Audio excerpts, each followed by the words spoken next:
12 सितंबर 1857 के दिन Atlantic ocean में एक बैरी जहाज को बहुत खतरनाक तूफान ने घेरा हुआ था। इस जहाज पर 578 लोग सवार थे और साथ ही इस पर 30,000 पाउंड सोना मौजूद था। इस सोने को न्यूयॉर्क लेकर जाया जा रहा था, लेकिन फिर एक बहुत बड़ी लहर उड़ती है और ये जहाज समुद्र में डूब जाता है। साथ ही सभी लोग और 30,000 पाउंड सोना भी समुद्र में डूब जाता है। इस खजाने की कीमत अरबों में थी। आज ये सोना कहाँ है? क्या किसी को ये खजाना मिल पाया? 3 सितंबर 1857 को SSA सेंटर नामी एक बैरी जहाज ने पनामा की बंदरगाह से न्यूयॉर्क की तरफ अपना सफर शुरू किया। इस जहाज पर 578 लोग और 30,000 पाउंड सोना मौजूद था। 8 सितंबर तक सफर बहुत अच्छा रहा, लेकिन 9 सितंबर वाले दिन मौसम अचानक खराब होने लगा। अभी जहाज कैलिफोर्निया की कोस्ट से 250 किलोमीटर दूर था कि आसमान में तेज हवाएं चलने लगी, जिससे लहरें लगातार जहाज से टकरा रही थी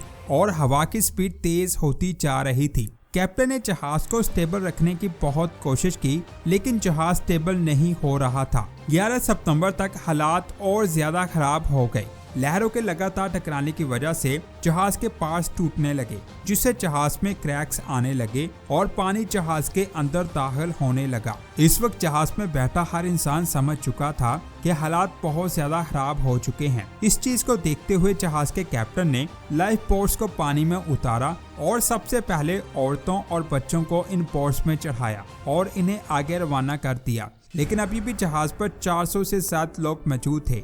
और फिर 12 सितंबर 1957 को जहाज इतना ज्यादा डैमेज हो चुका था कि वो पानी में डूब गया। कुछ लोगों ने पानी में छलांग लगा दी थी, जिनमें से कुछ को पास से गुजरने वाले जहाज ने बचा लिया, लेकिन ज्यादातर लोग इस हादसे में मर गए और इसके अंदर जो 30,000 पाउंड सोना मौजूद था वो भी पानी में डूब गया। इसके बाद USA की गवर्नमेंट और कई एजेंसियों ने इस सोने को फाइंड करने की बहुत कोशिश की, लेकिन कोई भी कामयाब ना हो सका। वक्त गुजरा और 130 सालों बाद इस कहानी पर marine engineer Tommy Gregory Thomas की नजर पड़ती है। उस आदमी ने इस इंसिडेंट के बारे में अच्छे से स्टडी की और समुद्र में डूबे 30,000 पाउंड सोने को फाइंड करने का सोचा। इसके लिए वो कई इन्वेस्टर्स के पास गया, क्योंकि इतने बड़े समुद्र में सोने को फाइंड करना आसान काम नहीं था। इसके लिए कई सालों का वक्त लग सकता था और साथ ही मोस्ट एडवांस टेक्नोलॉजी की जरूरत थी। इसके लिए उसने 130 से ज्यादा इन्वेस्टर्स को अपना ये प्लान बताया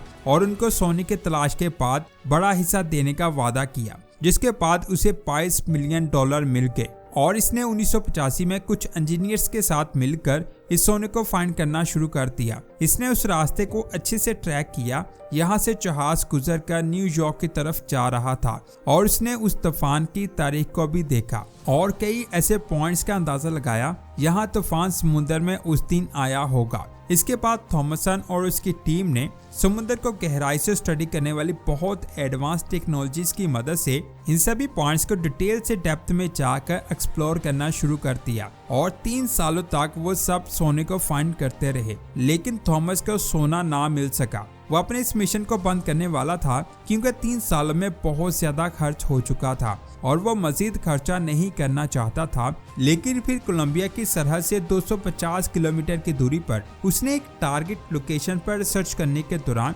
11 सितंबर 1988 को समुद्र की सतह से 8,000 फीट की गहराई में चमकती हुई चीज को देखा। जब वो पास गया तो उसके होश उड़ गए, क्योंकि उसे 130 साल पुराना गुम हुआ सोना मिल चुका था, जिसकी कीमत अरबों डॉलर्स में थी। सोने को देखकर थॉमस और उसकी टीम बहुत ज्यादा खुश हो रहे थे। ये सोना इतना ज्यादा था कि थॉमसन को उसे निकालने में कई साल लग गए और उसने करीब 2 टन सोने को निकाला।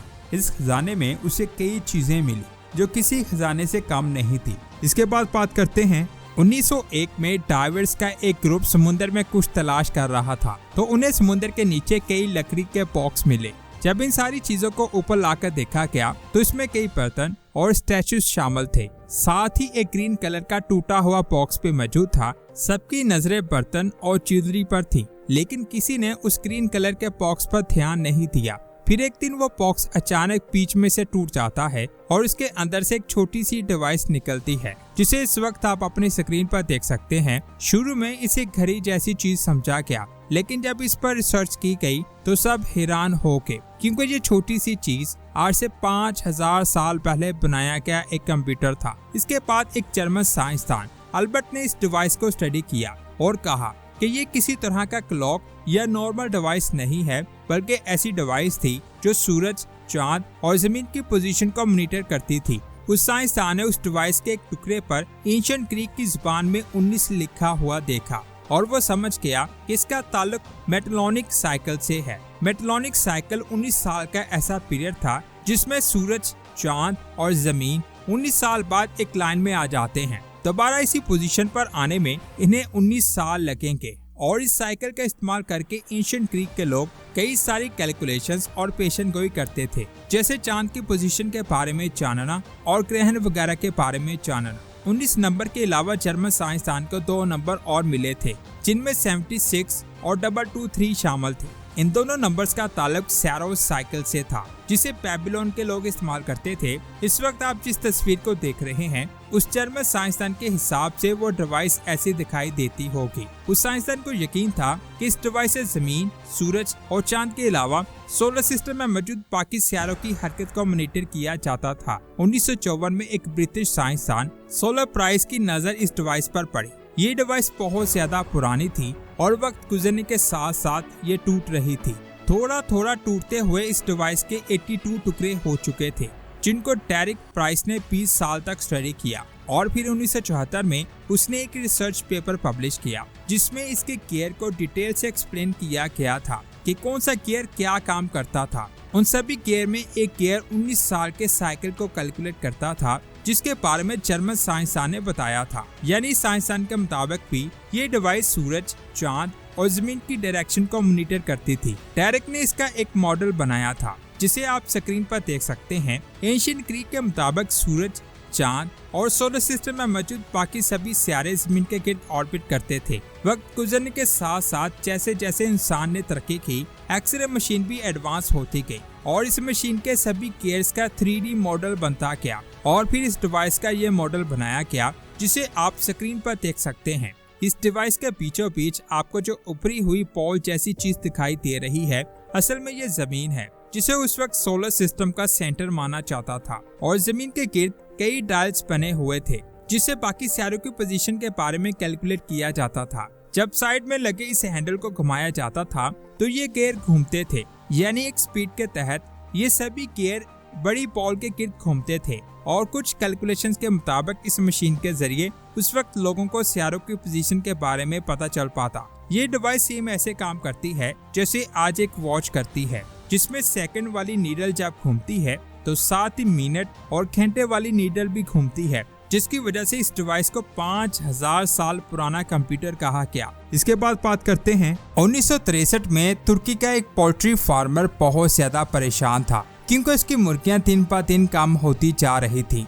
हैरान करने वाली बात यह थी, ना वो मुर्गियां मर रही थी, ना उन मुर्गियों को घर से बाहर जाते किसी ने देखा और ना ही घर के अंदर उन मुर्गियों का कोई नामो निशान मिल रहा था। लेकिन एक दिन जब वो अपने घर का कुछ काम करवा रहा था, तब उसकी नजर एक सुराख पर गई। ये सुराख इतना बड़ा था कि इसके अंदर से एक मुर्गी आसानी से दूसरी तरफ जा सकती थी। जब उसने उस सुराख को मजीद बड़ा किया तो उसने देखा कि वहाँ एक जगह है जिसमें उसकी मुर्गियाँ घूम रही हैं। लेकिन वहाँ एक चीज को देखकर उसके होश उड़ गए। उस दीवार के पीछे एक गुफा थी। जैसे जैसे वो आदमी उस गुफा के नीचे जाता गया, उसे वहाँ एक नहीं, दो नहीं, बल्कि कई सारे कमरे मिलते गए। जैसे जैसे वो आगे बढ़ रहा था, कमरों की तादाद भी बढ़ती जा रही थी। तो वो समझ चुका था कि उसने कोई छोटी मोटी गुफा फाइंड नहीं की, बल्कि उसने जमीन के नीचे एक पूरा शहर दरियाफ्त कर लिया है और ये शहर कई 100 साल पुराना था। आखिर इस शहर को किसने बनाया और वहाँ कौन लोग रहते थे, आज हम इसी के बारे में जानेंगे।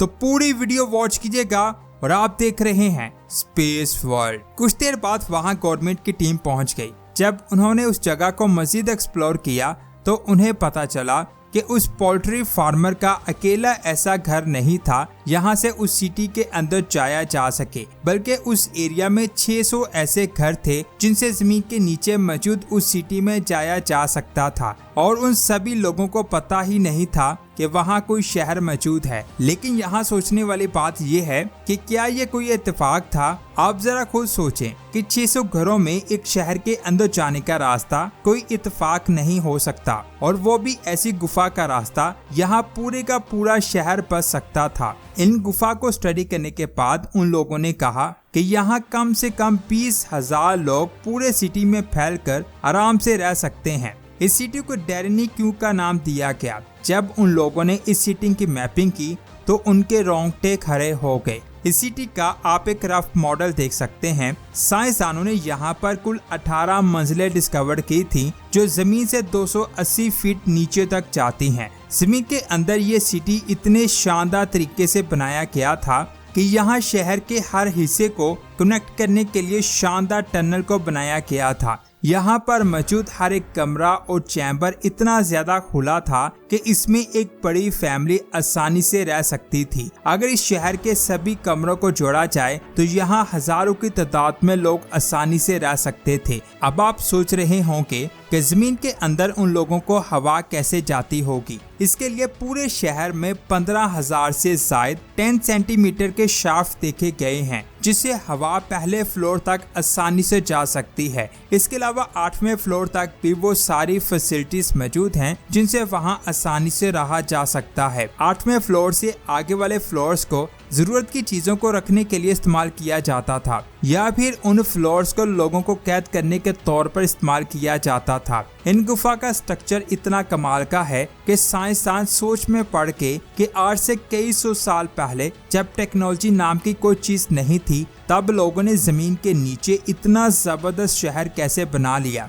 इसके बाद बात करते हैं 2016 में एक पहाड़ के ऊपर ये नज़ारा देखने को मिला। गूगल अर्थ को एक्सप्लोर करते हुए एक आदमी ने एक पहाड़ पर ये केव लाइक हॉल फाइंड किया जो किसी सीक्रेट बेस के अंदर जाने का दरवाजा लग रहा था। लेकिन एक पहाड़ के ऊपर एक इंसान इस बेस को क्यों बनाएगा? अंटार्कटिका के बारे में हम इंसानों को इतना नहीं पता जो वहां जाकर बर्फ में किसी पहाड़ पर ऐसी बेस बनाए। कुछ साइंसदानों का कहना है कि ये एलियंस की सीक्रेट बेस हो सकती है। अगर आप इस केव को ध्यान से देखोगे तो ऐसा लगेगा कि इसे किसी यूएफओ के अंदर जाने के लिए बनाया गया है। अगर आप गूगल पर ये नंबर सर्च करोगे तो गूगल मैप आपको अंटार्कटिका की नॉर्थ साइड पर लेकर जाएगा। इस जगह पर आपको बर्फ और पहाड़ के बीच में एक डार्क कलर की डिस्क नजर आएगी। 10 अक्टूबर 2020 को मिस्टर MBB33 नाम के एक यूट्यूब चैनल पर एक वीडियो पब्लिश हुई जिसके मुताबिक ये एलियन डिस्क है जिसका डायमीटर 60 फीट हो सकता है। अगर आप इसे गौर से देखोगे तो ऐसा लगेगा कि आधी डिस्क बर्फ में दबी हुई है और बाकी की आधी डिस्क हमें नजर आ रही है। इसके बिल्कुल नीचे आपको इसकी शैडो भी नजर आ जाएगी। तो क्या ये एलियन का यूएफओ है जो किसी वक्त अंटार्कटिका में क्रैश हुआ था? अभी इसके बारे में किसी को नहीं पता। इसके बाद गूगल पर अगर आप एक और लोकेशन को सर्च करते हो तो आपके सामने ये आइलैंड आएगा जिसकी शेप सांप की तरह लग रही है, लेकिन ये इसकी खास बात नहीं है। अब आप इस तस्वीर को देखें जिसे 2018 में देखा गया था। अगर आप इस जगह को जूम करके देखोगे तो यहाँ हर तरफ आपको बर्फ ही बर्फ नजर आएगी और इस बर्फ के बीच में आपको ऐसे निशान दिखाई देंगे जैसे कोई चीज स्लाइड करती हुई आगे गई हो। सबसे हैरान करने वाली बात यह है कि ये निशान बिल्कुल स्ट्रेट लाइन में है जिसके लास्ट पर बर्फ का एक अजीब सा स्ट्रक्चर नजर आ रहा है। साइंसदान के मुताबिक ये यूएफओ के निशान हैं। वीडियो अच्छी लगी तो लाइक करने के साथ साथ इसे आगे भी शेयर करें। मिलते हैं एक और शानदार वीडियो में। अपना बहुत सारा ख्याल रखें। अल्लाह हाफिज।